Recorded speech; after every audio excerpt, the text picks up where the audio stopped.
Estamos iniciando o programa Saúde em Dia. Hoje temos o prazer de receber em nosso programa a enfermeira responsável técnica pelo setor de enfermagem da PAI, Tânia Mairink. E lembrando também que a Tânia, ela é mestranda em bioética. Tânia, é um prazer te receber em nosso programa. Muito prazer, obrigado pelo convite. Obrigado também pela instituição ter confiado em mim, né, de estar representando aqui. E antes de começarmos, eu quero te agradecer, né, o carinho que todas vocês, você, a Juliana, todos vocês da PAI, o pessoal todo da PAI, que recebeu a nossa equipe, né, para fazer algumas imagens que daqui a pouquinho nós vamos colocar no ar. Muito obrigado, viu, Tânia? Ô, Tânia, eu acho que a gente poderia começar, então, falando alguma coisa da síndrome de Down, né, já que dia 21 de março foi instituído o Dia Internacional da Síndrome de Down. Isso, tá correto? Sim. A síndrome de Down é uma trissomia no cromossoma 21 e esse dia foi escolhido justamente por isso. A Associação Internacional de Síndrome de Down, em alusão à trissomia do cromossoma 21, escolheu a data dia 21 de março, porque 21 é o cromossoma e 3 é a trissomia. Por causa do março, mês 3. Então a síndrome de Down, muitas vezes ela é classificada como uma doença, mas a síndrome de Down não é uma doença. A síndrome de Down, ela é um acidente genético, é uma ocorrência genética que, ao invés de haverem 46 cromossomos, há 47 cromossomos e no par 21 nós temos mais um cromossomo. Tem mais um, né? E assim, eu costumo, para ficar bem didático e para ficar bem mais compreensível, eu costumo explicar para os pais como que é a trissomia do cromossoma 21. Faço uma comparação com relação ao código de barra, porque todos nós somos indivíduos únicos.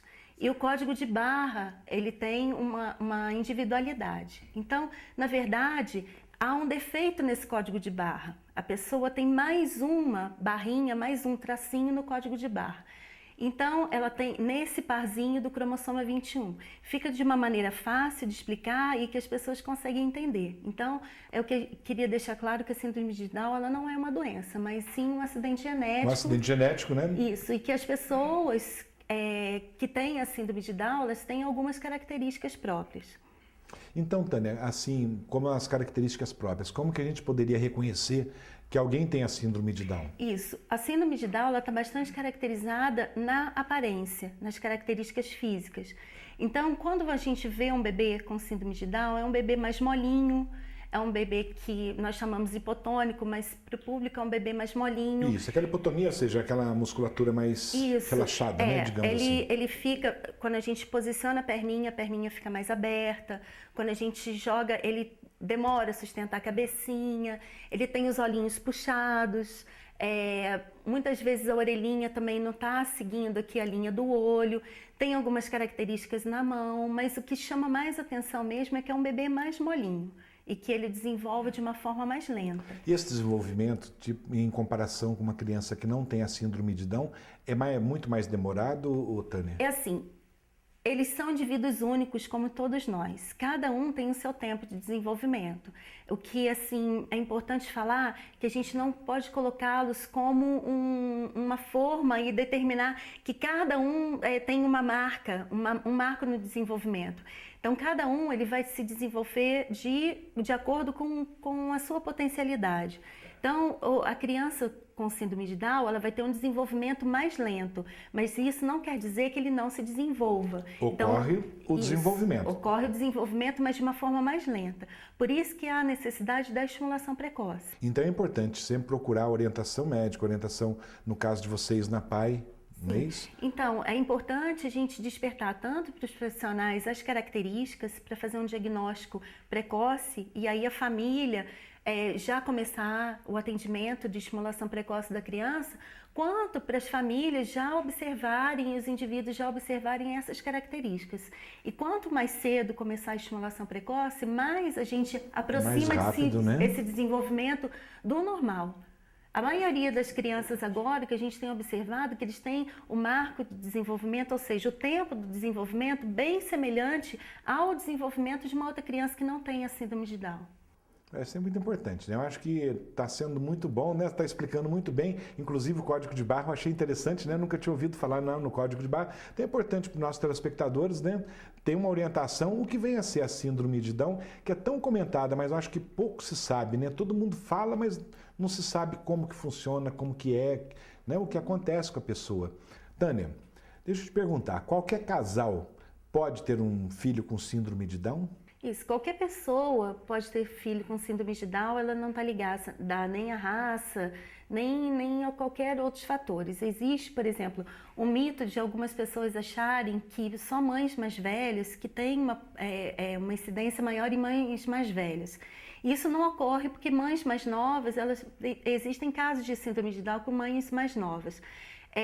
O que pode acontecer é que as mães mais velhas, os óvulos, eles ficam mais velhos e aí pode ter o quê? Uma incidência maior, ou seja, pode haver maior probabilidade de ocorrer a síndrome de Down ou qualquer outra síndrome, qualquer outra malformação.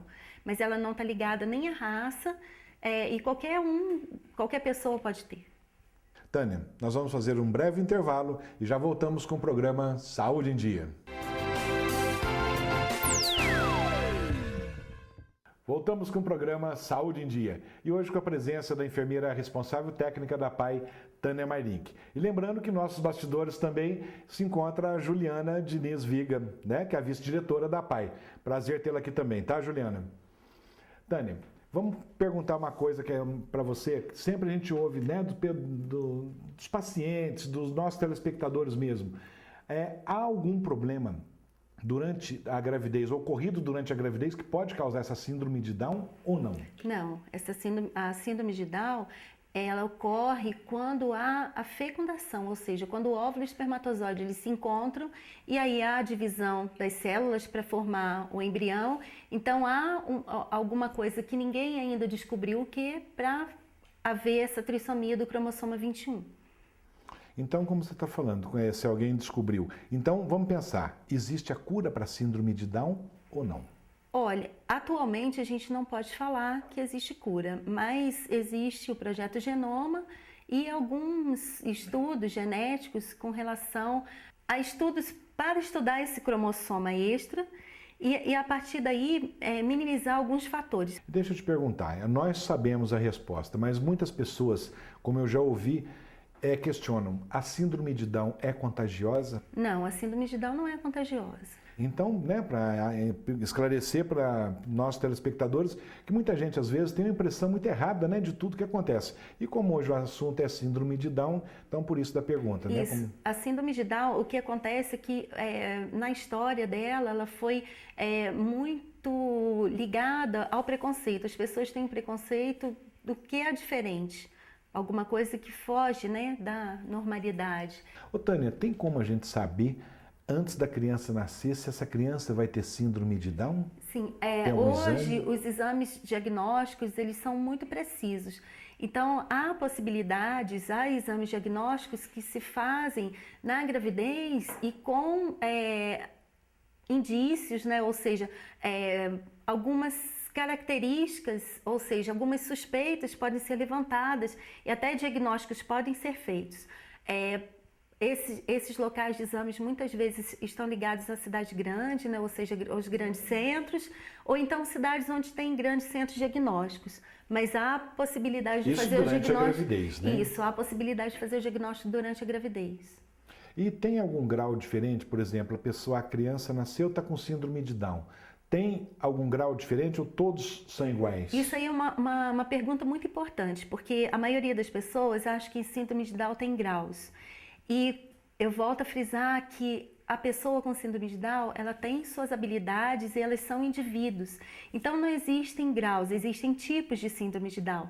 De acordo com o tipo, muitas vezes são tipos diferentes, mas que as características são as mesmas. Então, tem muitos indivíduos que falam assim, por que uma criança com síndrome de Down lê e outra não? Porque elas são pessoas diferentes. Um desperta para habilidade sonora, ou seja, para musicalidade. Outro vai despertar para a habilidade da leitura escrita. Então, cada um vai ter suas habilidades. Uma criança Como que não qualquer tem a um de síndrome de nós, Down, né? Como qualquer um outra de nós. pessoa. E depende também, acho que muito de começar esse estímulo, como você disse no início do programa, mais cedo, mais precoce. Isso. Não é isso? E tem algumas pessoas com síndrome de Down que elas estão até na faculdade, tem algumas que já até concluíram, né? Mas não quer dizer que todos eles vão atingir isso aí, porque cada um tem a sua habilidade. A gente tem nas pessoas que não têm síndrome de Down, eles têm músicos, têm artistas, tem pessoas que também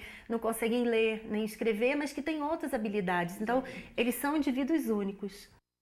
E uma coisa que a gente sempre ouve, o pessoal que tem síndrome de Down tem algum problema de saúde relacionado com a síndrome de Down? Existem.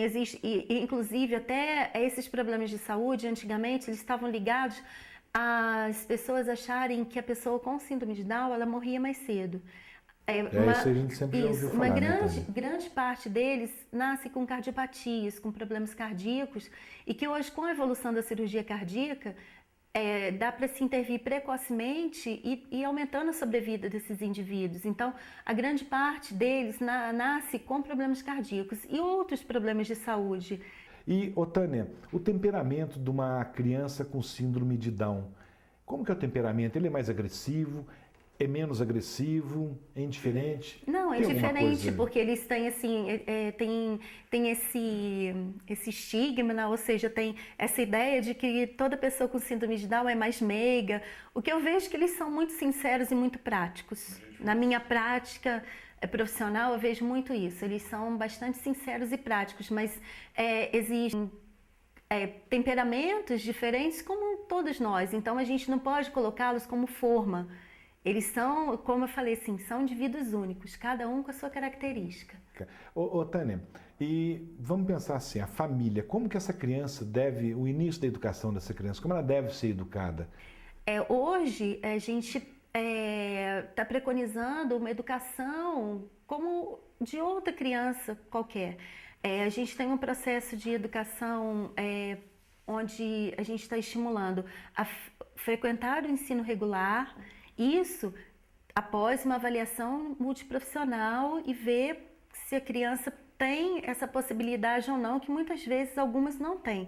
Mas a grande maioria delas frequentam a escola normal. Então, assim, não tem uma escola mais adequada para o pessoal que tem síndrome de Down, e sim o local que a família vai escolher. Isso, porque hoje em dia a gente vai lutar pela inclusão, tanto a inclusão social, né? E a inclusão quanto de vidas mesmo. Então, eles estudam em uma escola regular, numa sala, frequentando junto com outras crianças. Então, quer dizer, seria uma criança que não tivesse, como se não tivesse nada, junto com outras crianças normais. Eu acho que a família também é muito importante aí, para não ficar aquela discriminação, né? Porque acho que às vezes a discriminação começa na própria família, não é verdade? A aceitação dos pais. Isso, a aceitação dos pais é um processo que cada indivíduo vai viver de acordo com as suas crenças, os seus valores, de acordo com cada um. Então, é um processo que não pode ser forçado, ele tem que ser conquistado. E a criança, como outro filho qualquer, ele vai conquistando seu espaço na família. Então, esse espaço é conquistado, é todo um processo. Muitas vezes lento, muitas vezes rápido, e cada um tem o seu ritmo, cada família tem o seu ritmo. É importante também a gente frisar com relação à inclusão da criança no ensino regular, porque é muito importante para a criança com síndrome de Down, porque ela vai ter um modelo, e a partir daquele modelo ela vai se desenvolvendo. E com isso a gente vai ter indivíduos mais capazes e uma sociedade melhor com uma inclusão, né, social. Tânia, nós vamos fazer um breve intervalo e já voltamos com o programa Saúde em Dia.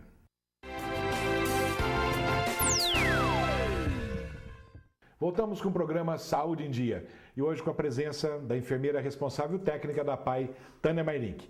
Tânia, uma pessoa com síndrome de Down pode ter filhos? Sim, pode ter filhos. Teve até um caso agora em Campinas, no ano passado, que uma pessoa com síndrome de Down, uma moça, ela teve uma criança que não tinha síndrome de Down. Ela é casada com um menino que tem um outro problema de saúde, né? Ele tem paralisia cerebral. E há casos, na literatura fala-se muito pouco e é muito raro, mas pode ter filhos sim. A gente não pode falar precisamente de fertilidade, quanto que eles são férteis ou não, Depende e como de que eu cada falei, pessoa, porque né? depende de cada um, mas na maioria das vezes há a presença de infertilidade, ou seja, alguns não podem ter filhos, mas há casos que podem, e nesse caso, né, nasceu a Valentina e ela não tem a síndrome de Down. Porque a impressão que se dá é que normalmente a pessoa é estéril, né, ou que não pode ter filhos, né? E a educação sexual de uma pessoa com síndrome de Down tem alguma maneira diferente, especial de conduzir? Não, é como outra pessoa qualquer. O que a gente tem é que adequar a linguagem aqui à criança ou adolescente ou pré-adolescente, dependendo da sua compreensão, como outro adolescente qualquer. Então a gente tem que direcionar, por exemplo, a gente tem também muita crença e que eles têm a sexualidade mais exacerbada, ou seja, mais aguçada, e não é o caso, porque nós vamos direcionando para outras situações e que não há assim, uma educação sexual direcionada só para a pessoa com síndrome de Down. Tem uma adequação, uma linguagem, né? Como outro todo mundo, adolescente né, qualquer. Eu acho que dependendo da faixa etária, né? Então a linguagem vai para cada um. Vai se adequando. Né? Ô, Tânia, o termo síndrome de Down, por que surgiu isso? Por que Down? É isso. Down é o sobrenome do primeiro cientista que escreveu as características e descreveu as características da pessoa com síndrome de Down. Um cientista chamado Lejeune, ele foi que descobriu a trissomia, ou seja, ele que foi a primeira pessoa que viu que haviam 3 cromossomas a mais no par 21. Então, esse ano também há a comemoração dos 50 anos da descoberta da síndrome de Down. Então foi o cientista, né? Então o nome veio dele. Isso, o Down é o sobrenome do primeiro cientista lá por 1800 que descreveu na literatura. Então, como uma homenagem a ele, colocou síndrome, porque na verdade, o que é uma síndrome? É um conjunto de sinais e sintomas. Então, existem várias síndromes, né? E no caso, síndrome de Down é porque Down é o sobrenome desse cientista que primeira vez descreveu as características dessa pessoa. Pô, que legal, é uma curiosidade, né? Acho que tudo que eu falei, toda a informação é válida, né?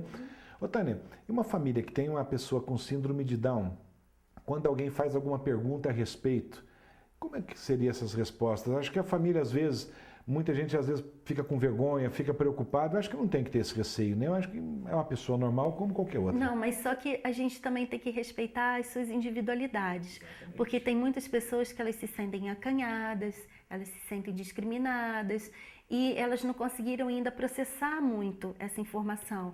Então, com maior naturalidade, tratar essas famílias e tratar essas pessoas melhor. Não ficar apontando, não ficar com os nossos conceitos já pré-concebidos. Tratá-los como outro qualquer. Porque só assim que a gente vai conseguir mesmo uma inclusão social. Só assim a gente vai ver que todos nós somos diferentes e iguais, né? Exatamente, como você disse, né, no decorrer do programa. Então, tratar como pessoas normais, como todos, né?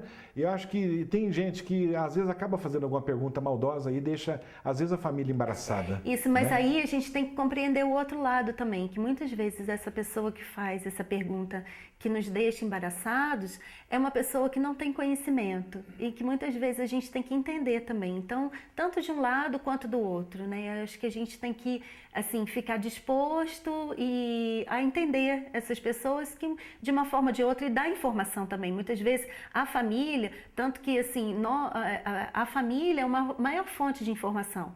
Informá-los de uma forma bastante madura. Não, muitas vezes mexe com o nosso emocional, a gente fica meio bravo e tudo, só que é importante a gente dar informação, porque a partir da informação, a outra pessoa não vai ter uma abordagem desse tipo com outros indivíduos. Legal. Ô, Tânia, agora há pouco você me falava a respeito de uma campanha, né, que vocês Isso, não só, no mundo todo, no dia 21/3 é comemorado o Dia Internacional da Síndrome de Down.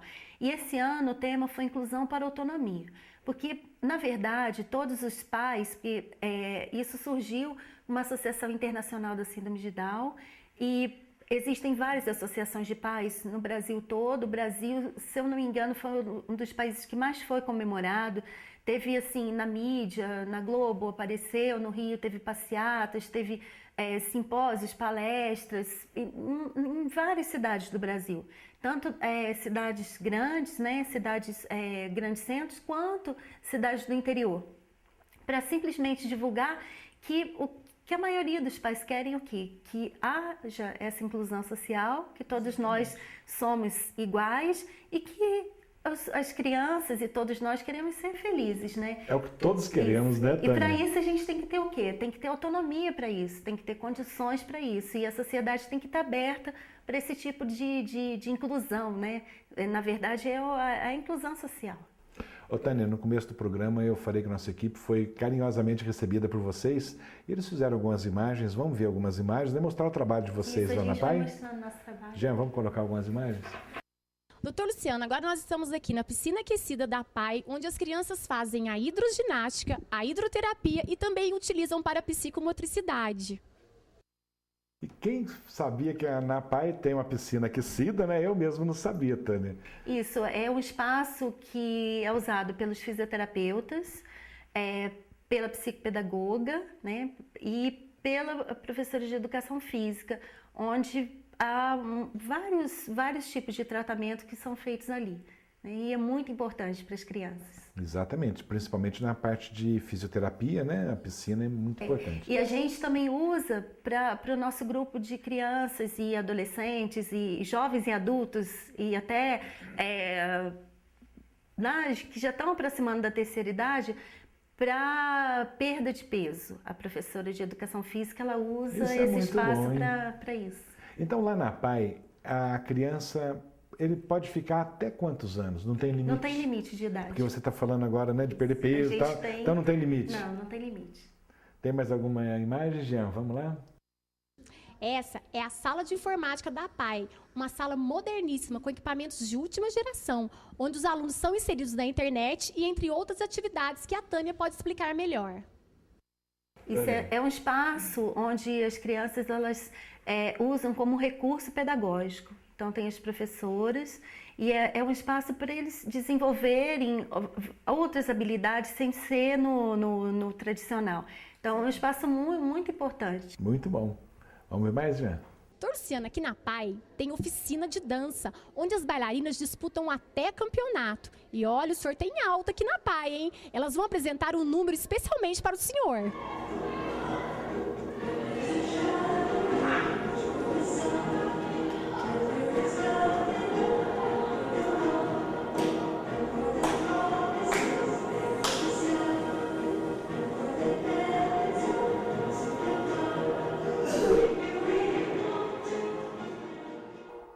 Puxa, que coisa linda, hein, Tânia? É muito bonito. Esse número foi apresentado no dia que nós fizemos a comemoração do Dia Internacional da Síndrome de Down.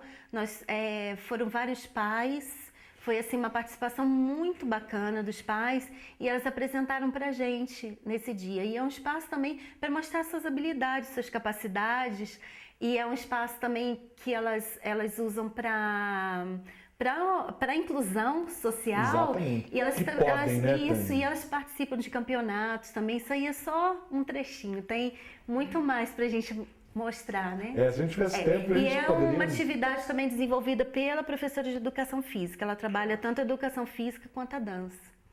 Tem mais alguma imagem? Doutor Luciano, aqui na PAI tem até curso de iniciação musical. E eles têm uma banda formada. E eles têm mais uma surpresa para você.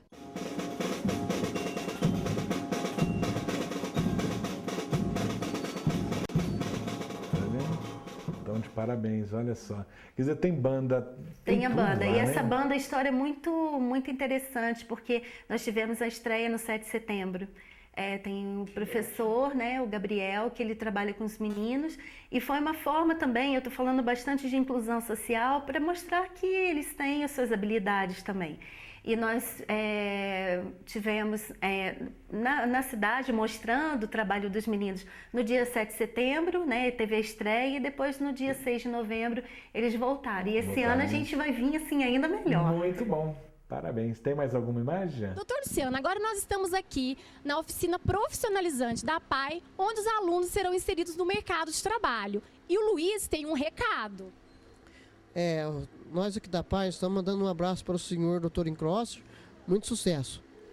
Muito obrigado e um abração para vocês todos aí da PAI. Né? E essa oficina também é importante, porque não é uma oficina protegida, é uma oficina que a gente vai desenvolvendo as habilidades para inserção no mercado de trabalho. Nós temos vários alunos inseridos no mercado de trabalho e daqui para frente a gente vai tentando inserir cada vez mais. Tem mais alguma imagem, Jean? Essa é a sala do EJA, Educações de Jovens e Adultos, onde os adolescentes e os jovens trabalham a parte pedagógica. Bom, infelizmente eu vou ficando por aqui. Eu adorei conhecer o trabalho da PAI. Convido a todos a conhecer esse trabalho maravilhoso. Um abraço e até a semana que vem. Se Deus quiser, e parabéns pela Érica, né? Pela bela reportagem. Eu queria destacar também que esse trabalho ele é feito por várias pessoas, da equipe multiprofissional. Então ela vai desde o motorista do ônibus, da recepção, das nossas auxiliares de serviços gerais, das cozinheiras. Então todos nós fazemos esse trabalho. Não adianta só uma equipe técnica ou professores, a gente tem todo um saber único e um objetivo único. Então isso aí é graças a uma equipe multiprofissional. Ô Tânia, eu quero agradecer você, mandar um abração para todos lá da PAI, me deixaram comovido, me deixaram emocionado. Um abraço com muito carinho para todos e quero te agradecer. Nós estamos chegando no finalzinho do programa. Se você tiver mais algum comentário, mais alguma coisa, alguma mensagem que queira deixar. Então, eu agradeço o convite, né? Eu espero ter mostrado um pouco do nosso trabalho, falar um pouco da síndrome de Down e que eu espero que tenham mais programas para a gente mostrar mais do nosso trabalho. Estão convidadas, né? Você, a Juliana. Então, tá. Chegamos então ao final de mais um programa Saúde em Dia. Até a próxima semana. Fiquem com Deus.